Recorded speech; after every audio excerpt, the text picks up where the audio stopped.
今天我们来玩一下蓝色配色的杰洛奇贝林。这不是我舅舅里除了陈太郎花京院布姐第4个喜欢上的男人吗？这次我手办买到的是再版，但好朋友阿月借了一盒初版给我，白了很多。很白嫩，皮肤色调差异很大，而且初版的五官刻画也更细致啊。不过再版也有优化的部分，肘关节的色差减弱了不少，而且再版的腿部涂装也好了一些，强化了高光和阴影的对比。但总体来说，一白遮三丑嘛，再版的蜡黄色皮肤确实拉低了整体的观感。同时我手头还有 First 配色的 1.5 版本，发红的皮肤色调似乎也挺好。鉴于 Second 再版实在有些拉啊，今天我们就来说初版的 Second 配色的杰洛。这次的内包就是如此。正式玩赏本体之前，我想把杰洛标志的铁球给安上，腰的两侧有装铁球的腰包，背后是空的，把铁球安进去就完成安装了，这就玩赏起来。整体头部是一个飘逸的造型，头发帽子都显得更像是在迎风摆动的感觉，这样无论是站姿还是骑乘动态都能适配，挺帅的。但到了侧面会感觉整个脸有点瘪，不够饱满，会让人有些遗憾。当然这个问题正面就能勉强看得过去了。初版的脸部细节瞳孔偏向早期漫画的绘制，瞳孔的虹膜对比显著，后期漫画里的瞳孔会增加天光的阴影，嘴唇的上色较为收敛。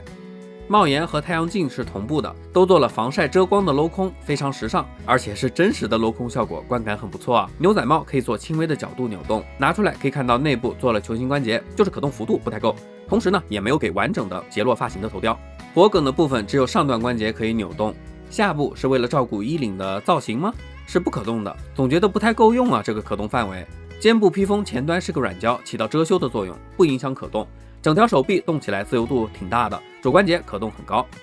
转到背后，杰洛独有的3段披风各自都有搭配一个转轮关节，可以独立的去做造型。撩起披风，熟悉的背部支架孔，因为披风的站位移动到了腰部，方便我们用支架来插入。腰部的把玩效果也还可以。腰带的图案挺别致，并且整个腰带是独立的分件，会让细节增加不少，前后看起来都挺不错的。身上多处细微的粉色点缀 Meticals 都尽可能使用了金属色来表达，质感很好。腿部会发现有明显的2层结构的镂空设计，我这里去考据了一下，猜测呢，这个裤子是来自于现实中的西部牛仔的马术套裤，学名是 Chaps 卡布斯，类似于绑腿，减缓骑马时马鞍与腿之间的摩擦。脚部可动挺一般的，几乎很难掰。脚后跟的马刺是软的，很安全，但因为装盒是有磕碰的，造型很容易碰歪。帽子上的墨镜和铁球有少量的紫色，这正好和瓦尔基里女武神身上的紫色相呼应了。总之整体玩赏下来，确实是一款优秀的杰洛。出版的肤色涂装加成，市场上杰洛周边的种类亦或是数量的稀缺，都让我手里这款显得弥足珍贵。刚才开盒也看到了，这盒杰洛的配件很少，呐喊头和主头雕一致，也是秃顶，没有杰洛完整的发型，需要安插一下帽子配件才能造型完整。但这盒里的副头雕脸似乎崩了，眼神有些涣散同时呢，剧情里经常特写的金牙造型在粉丝中呼声很高超像可动并没有配，让我有些遗憾。挥舞铁球的特效键是一个透明的渐变色，稍显粗糙了。安装方式是和手腕关节结合进行安插的，从而实现扔出铁球的效果。我觉得表现力其实挺一般的。而铁球道具是金属紫色的涂装，每颗都有一个面有孔洞。玩法上，这些铁球可以适配身上的腰包和2对造型手，来呈现剧中的状态。手型虽然不多，但确实可以还原出多种熟悉的经典造型，还是很帅的。我觉得吧，虽然杰洛这盒套件里搭配的配件少到了极点但在这个部分倒也是勉强够用。也会发现这款没有 First 配色的 1.0 版本自排，亦或是 First 配色 1.5 版本的行囊，配件给的确实很不厚道。正好手边我还有一匹超像 Art 的杰洛的马，搭配上瓦尔基里女武神的效果，这个确实挺不错的。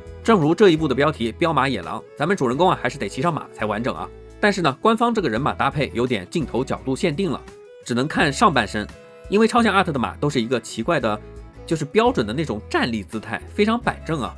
如果是休闲姿态倒也不错，我们还可以还原出故事里杰洛给瓦尔基里喝咖啡的情节。同时，如果这款瓦尔基里是单独购买的，就会没有人马限定套装里附带的 Second 配色的握持缰绳造型手了。最后再看看单独造型的杰洛，单看的话，如果是出版的 Second 杰洛倒也不错。当然，第7部是双男主的故事果然还是要搭配在一起才会更好玩。章鱼，你看我这个搭的是不是就感觉很温馨，很有那种旅途上互相陪伴的感觉gay 的刺激。